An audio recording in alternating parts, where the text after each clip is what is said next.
House is Cheryl Lynn. House is First Choice. Early Lolita Holloway. Funky bass line, 4/4 rhythms, with an 808 Rollin drum machine, and it's funky as hell. When you hear it, you know that's house music. You hear the 1, 2, 3, 4 beat. I mean, it's driving. And the true test is when you get on the dance floor. You know that it's house music when you get out there. Heavy on the groove and makes people want to dance. House music is a feeling. It's a bunch of emotions. It's an attitude. It's got attitude, drama. You know, with the underground people, they love when they hear that bass line, that big foot, you know, and that. As long as you got a great bass line, that's one of like a basis for a track. If you got a kicking bass line and a kicking drum track, you're halfway there. House music is a basic form of music that has a driving 4/4 kick drum in it, inspired by the music of the Philly sound from the early 70s, late 70s. It's up-tempo dance music that's descended from Philadelphia soul and European electronic dance music. It's just a drive, a lot of energy. House is derived from that homemade kind of sound. These are records that were made in people's houses, their basements, with an 808 drum machine and a keyboard, and that's all it took to make a great dance record. We called it house music because people were making this stuff out of their house and their basements. They was getting these drum machines and making just these tracks with just a bass line and hypnotic tracks, and people called it house music because it was like cheap. You didn't go to no studio. That's the old house music you made in your basement, you know, and that's where the knowledge of house music came from that I know of. House music is a way of thinking, like Plato or Socrates or something like that. House music could be a lot of things. It's just good. It's just good music. It's make you feel good. House music is just house music. It's there for you. The original concept, which again was very raw, basic, and that's the term deep house sort of represents what pure house music is, which is just a beat and a bass and maybe a keyboard. Man, it's the beat. It's the groove. That's what grabs you. And you walk into a club, and what's the first, I mean, to me, lights are like, you know, secondary. You could have 6 light bulbs in the ceiling. That's cool. But if I don't feel this. If there's not enough bass, it ain't happening. It's got to be fun. You know, it's got to be, you know. It ain't about having no house record where the bass is as thin as, you know, the string line is. They ain't having it. If I don't feel it, if I don't stand there and, like, you know, do this by a sound system, that's what grabs you. I mean, you could almost play mediocre material sometimes and get over because the thump is what gets you up. That's what gets people on the floor. The intensity and that sort of primitive aspect has always been, you know, even now when you have an expensive house mix or something, you know, what you're trying to achieve, I think, is that real raw primal drive, and you know, it's supposed to create you know, a tremendous physical and emotional reaction. That low bass, almost like a subsonic bass, it's almost like it's exactly what it is. It's like everyone has a song inside them, and that's almost like seems to be tapping into that. It's like your heartbeat. It's just a real natural, you know. It's a bass that hits you in the chest almost, you know? It's like so real. It's really spiritual. It's so emotional. I mean, house music is the closest thing to gospel music as far as getting you excited to me. You know. As far as getting you like hyped. I mean, you can hear, unless it's good singing on any other music, you're not gonna get hyped. But you can get hyped off of house music even when it's not good singing. From my particular end of it, it's like church for me. I think it's like church for my audience because you know, when you've got 3,000 people in front of you, that's 3,000 different personalities. And when those 3,000 different personalities become one personality, you know, it's the most amazing thing. You know, and it's like that in church. You know, you go to any church, I mean, if a church holds 500 people, that's 500 different personalities come in the room. You know, by the time the preacher gets everything going, or that choir gets everything going at one particular, when things start peaking, that whole room becomes one. you know, and that's the most amazing thing about it. This was a new kind of music that kind of reminded me of gospel a bit, the emotions of gospel, not necessarily the actual musical elements. And then again, a lot of it did have the elements, the piano. It's just, you know, it's just an emotional feeling that I got when I listened to gospel music that I also got. It's almost like back in the slave days where they do their chants and their moans and their spirituals that had hidden messages, and you didn't have to really understand what was going on because you could feel what was going on.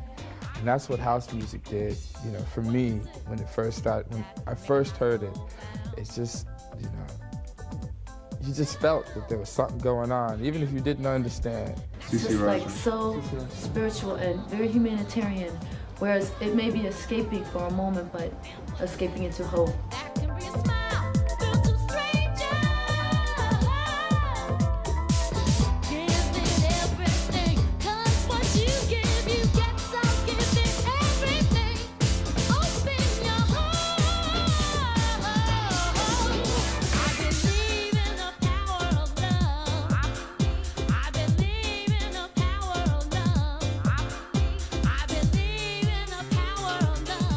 House music is either a DJ who plays a lot of old records and plays a lot of stuff that's hyped with a 4/4 kick drum, or either a producer who goes in the studio, finds a singer, because none of us producers who produce sing. So what we did back in the old days, we found some singers who wasn't doing anything, and we let them sing on our records, and we produced the records, and that was another form of house music. So you had two different types of house music, and that's where the other part of confusion comes in, because they think because you play house music, then you created house music, or because you're a house music artist, then you created house music. So it's all mixed up right now, you know. We all look at it as our art. I like to think we do. At least I know David and I do. You know, it is our art. It's the thing that we live by.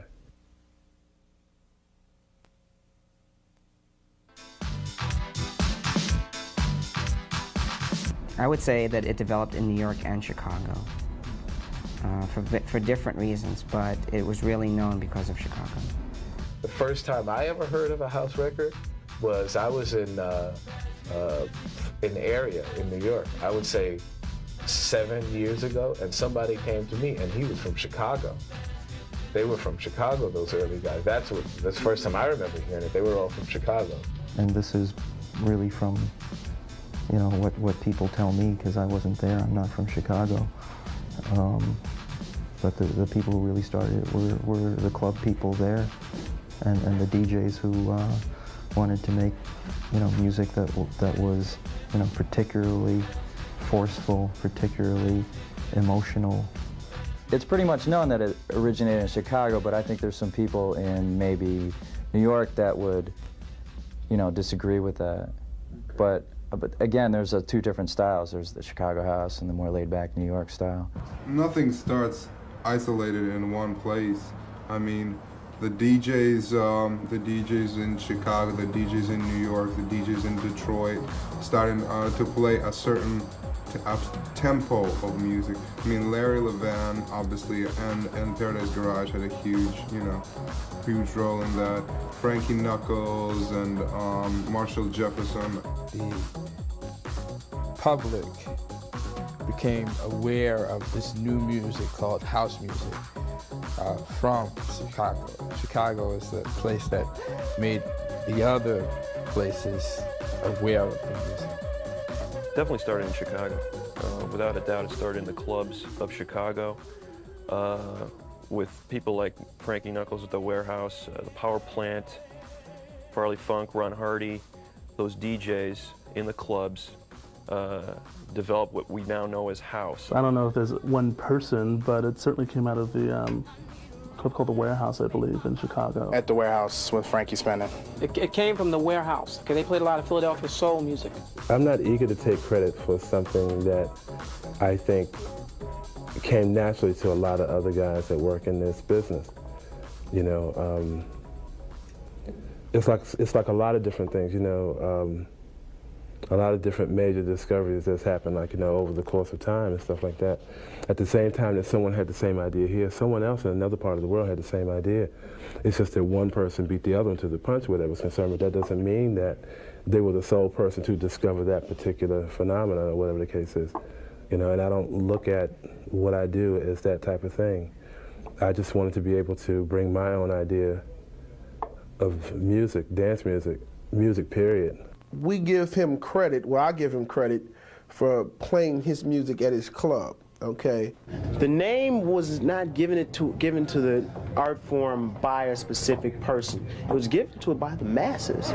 The masses wanted to hear, they go into a club that didn't play, quote, house, and they want to hear the stuff that they heard when they went to Frankie Knuckles' club, the Warehouse, in the middle of the night, which was a gay, black, straight, white, Chinese, multi-ethnic dance bar. It didn't really serve alcohol or anything like that, but people just went there to release themselves and move their bodies, and they wanted to hear the stuff that they heard at, quote, the house. So thus they shortened it themselves, the masses. They said, hey, I want to hear that house music, as in the stuff that they heard at the house. It was like a completely different world, I think. I think that's the thing that was so attractive to the people that hung out there, because it was nothing like anything they had ever experienced before. And a lot of the kids that went there had never been in New York City, so they didn't know, like the Paradise Garage and clubs before that, like the Gallery and the Law. They didn't know that experience, so it was like the big thing, the biggest thing to them since sliced bread, I guess, But yeah, it was like a completely different world, because the party was on, it seemed like it was forever. I guess from 12 midnight to 12 noon the next day, and then there was certain weekends, holiday weekends, where I'd probably play until like 3 in the afternoon. People just wouldn't leave, and I'd have and they just wouldn't let me stop. So it was very, very hard, and I'm going through that again now, working at the Sound Factory here. It's like people discover something new, and so it made it very, very difficult for me to get out of playing, because they'd want to stay. The reason how come the music right now has the wide appeal that it had is because I played at a more contemporary club, meaning that for the masses, the demographics of kids that could party. I had a room for 2,500, 3,000 people at my club, and Frankie had room at his club for maybe 700 to 1,000 people. Then I played on the radio at the same time, which means I played for at least 2 million people at a time. So my music touched so many people every week. I would definitely say, out of my education of it, I would say it definitely came out of Chicago. There was a clause that I read Frankie Knuckles, which I appreciated. He said that in Chicago, he was one of the forefathers of it, with everyone that was there, Steve Silk Hurley, et cetera, et cetera.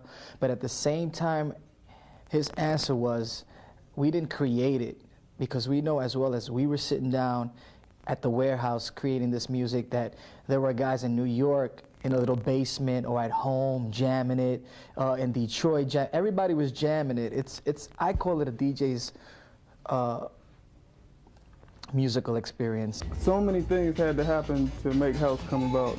You hear the name Frankie Knuckles. If you want to say where the term house come from, you can say Frankie Knuckles, because he was DJ at the Warehouse, and that's where the term started. But house music as you know it today happened because of the support of DJs of this music in Chicago. It was like DJs in Chicago were looking for something new to play. It all started out as something just to make themselves different from everybody else.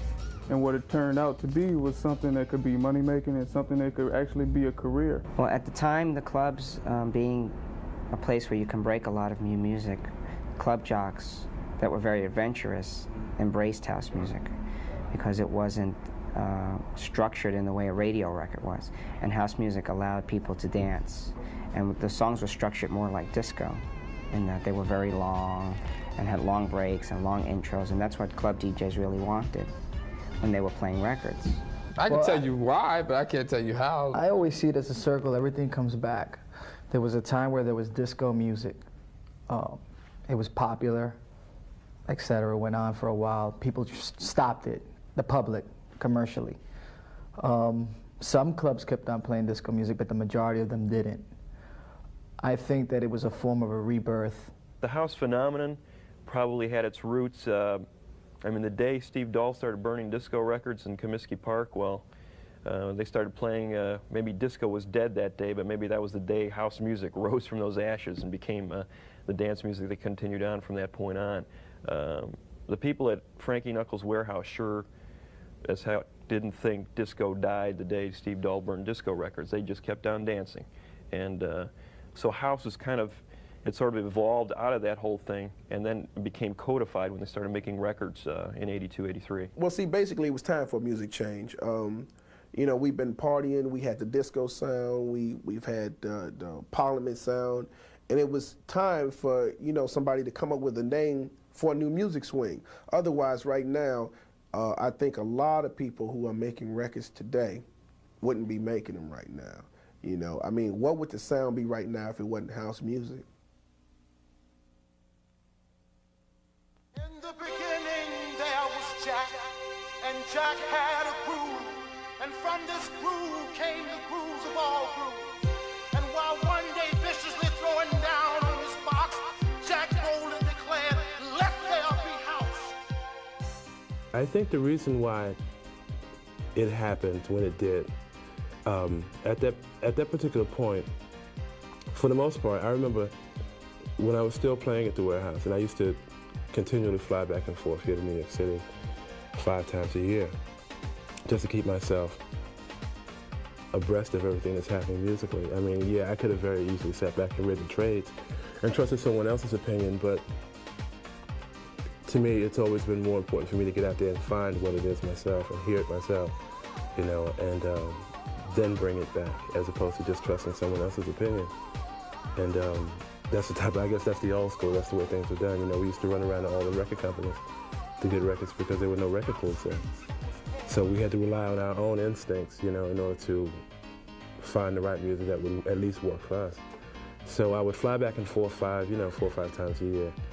And it got to a point, I remember between like 81, 82, and like 84, 85, that there was just like really not a whole lot of really great stuff that was coming out dance-wise, you know, coming out of New York City. And I think it had a lot to do with the fact that, you know, when they blew up all those disco records in Comiskey Park saying that disco was dead and so on and so forth, it forced the whole dance music scene underground. You know, so it's like all the big discotheques, you know, all across the country had closed, you know, or they had changed their format, they went country and western, you know. But I mean, we at the warehouse didn't worry about that type of thing because we were already underground. It's this inner city music that is now finding an audience in the suburbs. First, rap did it with people like Vanilla Ice and MC Hammer, and now you're seeing house doing the same thing, starting with Technotronic. Madonna's Vogue is a Chicago house record, no matter what she says, but that's finding an audience in the suburbs, and you're finding more and more groups, inner city, taking an inner city sound and making it sell in the suburbs, and that's the key to its growth. I guess they actually opened up their mind when Move Your Body was around, because I have to say it was probably the most successful house record. Probably sold the most. It probably has never been a house record coming out of Chicago.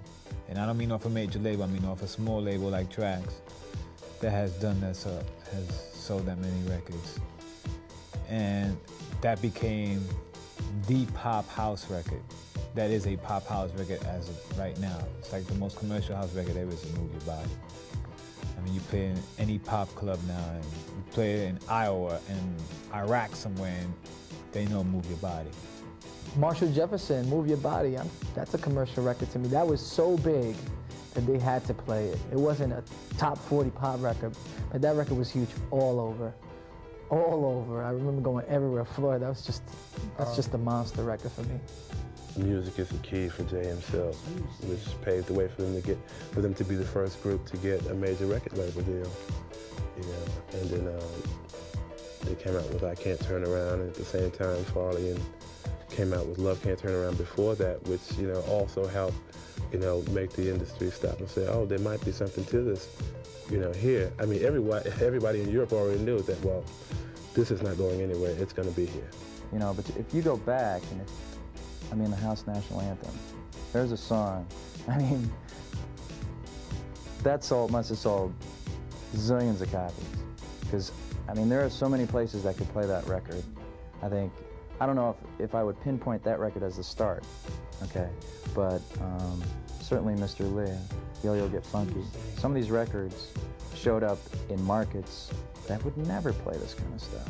Well, I don't think there's much doubt that Madonna was right up there with the first to sort of pick up on the trend. I mean, she was always into the dance music thing. In fact, she came up out of the club, so she was very aware of what was happening in the club scene. A lot of people say that Vogue was probably the first big crossover kind of house record by a major artist. There had been fluke successes, or there had been house records that had sort of crept into the top 10, like Mars, Pump Up the Volume, like Technotronic. But Madonna was the one who really said, okay, and a lot of people criticized her at the time, the house people, saying, well, this is an old sound. She's already talking about something that's dated. Voguing was, 2 years past its time already. But Madonna, the people in the suburbs didn't know. To them, it was a new phenomenon, and Madonna helped popularize it, helped bring this sort of dance sound to a wider audience. I don't know, I think Pump Up the Volume would definitely be one song that opened up a lot of ears to people. Probably Madonna's Express Yourself.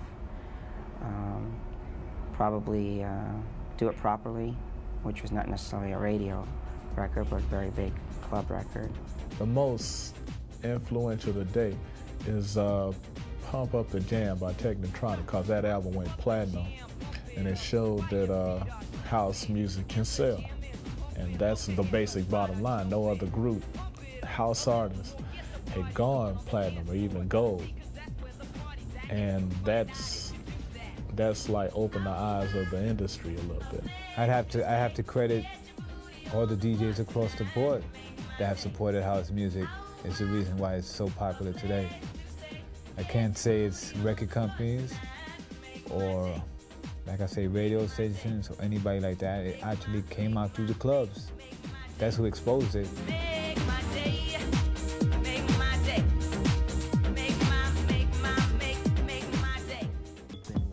Besides the dance shows like by Tony Humphries and the WBLS dance shows that Marilyn Bob and Timmy used to do, and the Bobby Condas, thank God for those guys, because for years, they're the ones that were able to express house music over the air, whereas your average radio station wouldn't play it.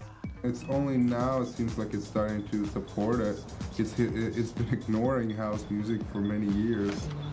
So that's why, except for special mixes, like, you would have Tony Humphries doing a mix on the weekends, or Bobby Condas doing a mix on the weekends, on the radio, on the Kiss FM or on BLS, or whatever. But it really hasn't been very supportive until recently, when house records finally achieved pop success, going from the clubs, starting from the clubs and going all the way to the top.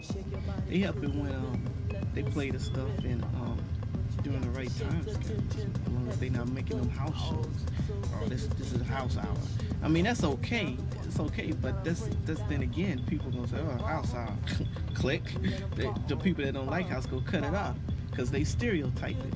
But how come people that say they don't like house music, but every song that's played on the radio, they cross over to pop charts and stuff, they don't even think it's house. Oh, they ain't house. They play that stuff on this pop radio station. I say, since it's played on pop radio station, it ain't house no more. It's pop now. Which pop just means popular. I say, okay, that means that anything is popular could be played on that station, that's the truth. So it's still house. It's just popular house music and popular R&B music and popular rap music and all that stuff. Don't say it ain't house no more. Well, more and more DJs, club DJs, are getting mixed shows on crossover radio stations and top 40 radio stations, and I think that through these shows, real house music is getting airplay and exposure, and it's being mixed in with the more pop-oriented material, and I think that's how tracks like Technotronic or Black Box, I think that's how they are getting their foot in the door on top 40. I mean, those are both house influence tracks as far as I'm concerned, and would not normally get on without the attention that radio's been giving to the clubs and giving to DJs through these mix shows. Radios enjoy the minimal role in house music so far. You had a few house hits, the Technotronic and Black Box, but mostly radio hasn't really jumped on house music yet. Radio in America has played little, if any, role in developing house music, but radio in the American market is really based on reaction, and for the most part, the audience hasn't been knowledgeable or learned enough about house music to really accept it. In Europe, their radio and their charts are based on sales, so it's totally based on reaction. If they hear a record and they like it, they go to the store and buy it, and that makes the record move up on the chart. In America, it's based on radio rotation, and that's how you move up the chart. So when you deal in a reactionary market like the clubs or in England, you have people reacting, so that's why house music has done so well in Europe and in the club scene, but not on radio. Everybody everywhere else knows this music, and then, I mean, you hear it on the radio constantly, day in, day out, you know, and I mean all forms of it, you know, not just one particular thing, but all forms of it and stuff. And here in this country, the only time you hear it is in somebody's mix program, but you don't, I mean, certain songs may cut through, you know, and we'll get in full rotation, you know, or light rate rotation. Basically, in America, I think the role radio played was to suppress it until it reached into Europe and you know, particularly England. You have program directors and radio stations now where you used to have just, you know, individual DJs. What happened, the radio stations made things more efficient. You have one guy that programs everybody. He decides what's to be played on the radio. In the old days, you had a DJ with a lot of power, say a Tom Joyner, Doug Banks, or somebody like that. He say, I'm gonna play what I feel like playing. This is a cut right here. I want to hear it. And you know, people would just individually start playing new music across the country, and you'd have a new form of music, a new hit. You know, people breaking hits. Now you have to have a radio promotion guy in each city or whatever, going to the radio station week in and week out. Instead of records breaking themselves, you have to have hundreds of thousands of dollars to break new music and break records across the country. And you know, if you don't have that, you're not going to hear any new music. That's why everything sounds alike. There's a lot of artists and a lot of records here that don't get the exposure because of the stations not being so open. You know, it's that whole, you know, who you know bit. It's, you know, it's a shame, but things obviously still work that way. In this country, we format and calculate and categorize and make rules. And, you know, just everything about house was a strike against it. Came out of the clubs. The record industry hates that. It was black. It was gay. It was produced in a very, you know, non-slick way. It depended on, I mean, even a lot of the producers would have to admit that, you know, a lot of it didn't meet the normal criteria of records that you would, you know, that would get played on the radio. And then, you know, and then the artist was a DJ. And in this country, the record industry has never wanted to make stars or major players out of DJs. Radio in the past has played zero. The role has been zero. We start the music here in our own city, and we can't even get GCI, WMAQ at the time, which is now V103, B96, Z95 to even go on our own sound. Our stuff had to come through college radio and be blasted to death, or on our hot mix show when we got a chance to play it. And that's how come right now is house music in our city is burnt out so much, because in the hot mixes, we are the people who people looked up to most, even over the air jocks. When you come out to a party or whatever in the past, it's always been Where's Kenny Jason? Where's Mickey Oliver? Where's Ralphie Rosario? You know, Farley or whoever. Edward Crosby, the new guys now. All the new people that's out there. They want to keep up with a mixer more so they keep up with what a radio personality was doing, because you hear the same stuff on the radio all the time. And when we come to the radio, we give it something that radio didn't have. We brought the dance appeal, the youth back to the radio. I think that they're treating it the way they treated rap when rap was trying to be discovered. I think they're calling it a form of dance music and they don't respect it yet.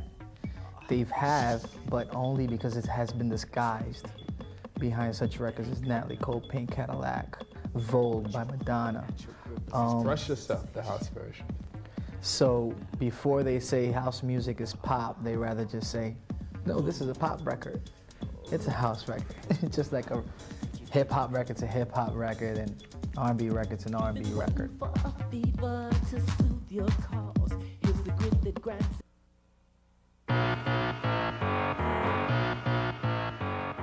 Let's see, I've done Lisa Stansfield, Technotronics, I've done Stevie V, I've done Mike Hitman Wilson featuring Sean Christopher. 10 City, CeCe Rogers, Kim Mazel, Evelyn Champagne King, the Pasadenas. Natalie Cole, Debbie Gibson, the Winans, Freddie Jackson, Grace Jones, Eddie Grant, Tina Marie, the Tom Tom Club, the Pet Shop Boys. I've done work with Chaka Khan on the remix album. Who else? The Pet Shop Boys. Right now, I think probably my biggest success record is Alexander O'Neal, All True Man. Labels started using house mixes as a tool to promote their singles. Well, they just use it as a marketing tool to hopefully help broaden the base for an artist who necessarily doesn't have a club base at all, and hopefully to sell records. You know that formula, if the record doesn't work, then let's get a house remix of it, you know? It's kind of like throw everything up against the wall and see what sticks. Almost every major single release now that's aiming for a top 40 audience gets a house remix. That is almost cut and dried a must. And they will get one of these top DJs, whether it's a Knuckles, a Farley Funk, a Clavillis, a Cole from New York, to come in there and take the record and jack it up a little bit, make it a little grittier, make it a little more danceable. In some cases, they'll knock out all but the vocal track and just remake the entire record. They may take the thread of the melody line that was originally there and put some really jackin' dance beats to it. The remixer actually today should get more than a person gets paid to produce a record. For the simple fact that a remixer takes that idea that they done screwed up R&B wise, that ain't going nowhere, and they send you the record, they want you to make a dance appeal. So they send you the record, and they want you to do a remix for $10,000 or $15,000, $5,000, I won't say no name, $3,000. And they want you really to, to take this record like it's your own baby, and what you have to really do is really create a vibe, create a new record, and put it to their vocals. So actually, you giving them a record, but it's called a remix, and you don't get no points off of it. They might tell you they're gonna give you a point, but that's after retail. Everything has to be recouped. And by the time you see a nickel, you won't see a nickel off that. They be talking about, hey, we gotta get that nickel back we gave you. So remixes play such a big role in the future of house music, and the future of dance music is definitely in the remixer's hand with getting signed to major labels and producing acts from the remixing end to a producer. The majors didn't hear any of that stuff, They didn't see it as happening. Now it's, at one point, it's like every record had a so-called house mix. You had people that had no idea what a house mix was. I think that the record companies, they want to market the product in as many arenas as possible. And certain clubs and certain radio stations will only play house records, or house type records, or records that can fit into the house mode, vis-a-vis the beat or the feel or the sound of the record. So consequently, what they try and do is to give everybody a little of something, or try and give everybody what they want. I'm totally against that. Again, I try to assess each record for what it is, and there are certain songs that lend themselves to that kind of treatment because the groove is already there. And you know, a song has to fit like hand in glove. The groove has to work, the lyric has to work, the performance has to be right. And if those elements all work in unison, then it's okay to do that sort of thing. But to do it just because that's the quote-unquote hip thing to do, no way. Well, record companies, other than jumping on the bandwagon, haven't really done much for house, except have a pop artist have a house groove, which not necessarily doesn't make it a house record. Major labels don't have confidence in the music. They don't have, you know, they say, oh, well, it's just a club act. Every big phase in music history has always been dance music. I mean, from your boogie woogie to rock and roll. Rock and roll started out as dance music, you know, swing, the Charleston. Then when rock and roll died, when they started coming up with all this pretty orchestra stuff, Beatles came back and brought rock and roll back to the dance floor, and they got big again. When rock and roll died down a second time in the 70s, disco came along and got huge. You know, every big phase of music has always been dance music. Anything that's different is going to be very difficult for record companies. Because house is a certain type of music, I have to be very careful and very selective about those artists that I get involved with, because I don't want to get stuck signing an artist who's involved in a certain kind of music, and then once that kind of music is not hip anymore, I'm still stuck with the artist and the investment and da-da-da-da-da-da. On the other side of things, house is very, very popular in the European countries. And because we're a worldwide company, I have to assess every situation very carefully, because even if an act doesn't happen in the United States, there's always the potential that it will happen overseas. So I try to look at the big picture. A lot of the times the music, like with house in particular, music came from the minorities, and you know, anytime that happens, they may have been afraid. You know, it's just like ignorance. It's like fear of the unknown. You know, and so naturally it's a business. They want to make money, and sometimes they're a little bit slow in taking a gamble, or maybe being as passionate about the music as the people in the clubs are, who are naturally always ahead of the time in terms of finding out what is the best music of today. And it's unfortunate, you know, that they're not so quick. And but, it's just, you know, they it's like with everything, they wait till Europeans accept something until they can open their minds enough to accept it. Why is it good enough for them to take the music from over there? Why should we have to take our music and the stuff that we're trying to make and sell it over there first, only for it to turn around and be sold back? I mean, isn't that doing it backwards? You know, it doesn't make any sense to me. You know, and I think that the music industry here has suffered for that for the longest time. I know in the past 2 years, every major label in this country has been absolutely flabbergasted at what the Brits have done. Soul to Soul, Lisa Stansfield, you name it, Snap, all those people from Europe, you know, that have made these phenomenal club records, you know, that DJs like myself and David and several other guys across this country have have made happen. You know, and it forced these record companies to have to pick this stuff up. I don't think the labels ever really understood what to do with disco as a phenomenon. They understood it as a way to sell records, but they had no way of really marketing artists, per se. You had the Bee Gees, the Donna Summers, they were able to market these artists in a certain way, but not many. Same thing with house music. We're still looking at it as sort of a medium that the record companies really don't know quite what to do with. They have a hot 12-inch record, they know how to sell that, but they really don't know how to develop a career around that. I think what we're seeing now, though, in the last couple of years, the record companies are starting to wise up and see, yes, there is a future in dance music. There always has been a future in dance music, but now let's start to build careers around it. Let's start to market not just records, but artists.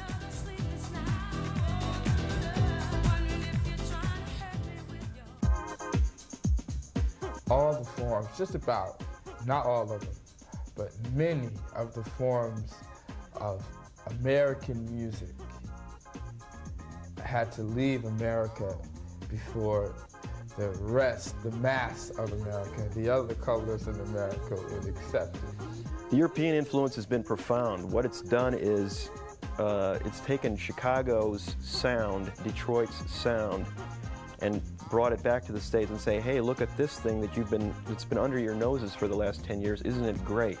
We love it. It had to travel overseas into the UK and over here to New York before it started to get a little bit of mainstream prominence, and people started to add and embellish and add more pop elements, more keyboard sounds, brighten it up, fill it out. When I was in London recently, and there's a radio station called KISS there, I couldn't believe how progressive the radio station was and the stuff that they were playing. I mean, there were so many, it was like one house record after another and not one pop song at all. It was very different. It was the #1 station in England. If it wasn't for London, we wouldn't have a career. I mean, it always takes another country to get into vice versa country to get into that music, okay? London got into our music when we couldn't even, I mean, we sold records in Chicago, we sold a few in New York, but nobody went on it like London did. London loved it. It was their way of life when house music came out. In England, house music is phenomenal. It's beyond your wildest dreams. Sometimes I've been to Europe and I felt like the president.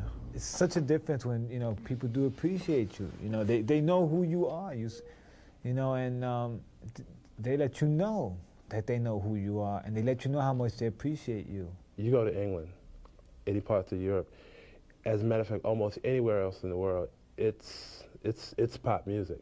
That it is. It's pop music. Here, nothing. I mean, the market here is finally beginning to come around, you know, but the rest of the world has been on it. I mean, last year, I traveled completely around the world last year, playing records almost everywhere. And I went to Australia, Japan, Newfoundland, all over Europe, England. You know, I got everywhere, almost everywhere except for the Soviet Union, South America. That Soviet Union is the only place I didn't go. It's, you know, house music and dance music in general have such a strong international thing about that. I mean, it crosses borders, you know, and so of course it's gonna influence, you know, feed from the world. I mean, it's like the European people, and the Europeans are influencing the Americans, and the Americans influence Europeans, and Africans influencing Europeans, and Europeans hopefully influencing Africans, you know. Even Asian. Where's house music going? I tell you where I like to see it going, and I know where it's going with this. It's going the same route that rap went. When rap first came out, everybody was like, "Yeah, right." That was basically everybody's attitude in the industry. It's like, "Yeah, sure." And now look, it's crossed over and it's become pop. I'd like to see it become pop, but more than see it become pop, I'd like to see it become standard. I'd like to see it become something that's accepted naturally, you know, just like rock and roll and blues and jazz is accepted naturally, not, you know, accepted as a phenomenon or like the next big thing, because that could hurt it more than help it.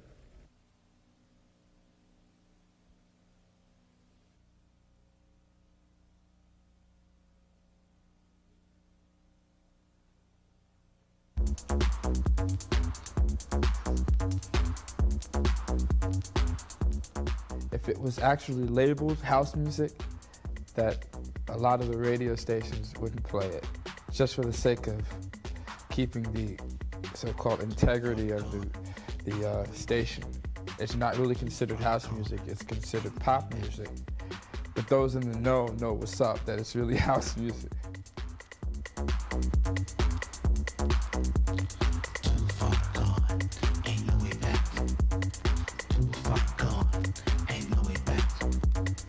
Well, music is just going these days. I mean, the crowd, record companies are more open to a lot of different ideas these days, which is great for a change. They're willing to take a lot more chances now. I have to say, I mean, I hate to put a tag on it as house music, but let's say, being as a topic, it has come a long way, very long way.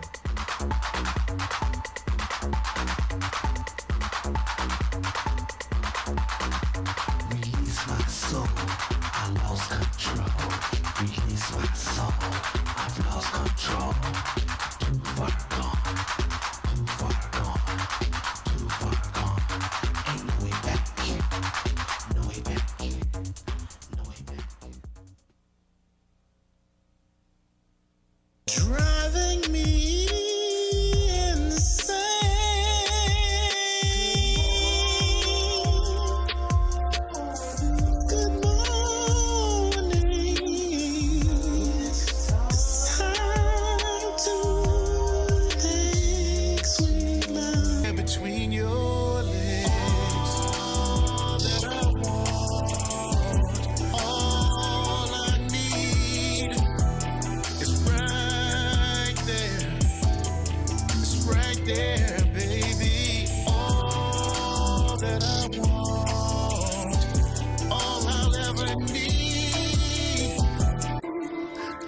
I'm in love when you dance.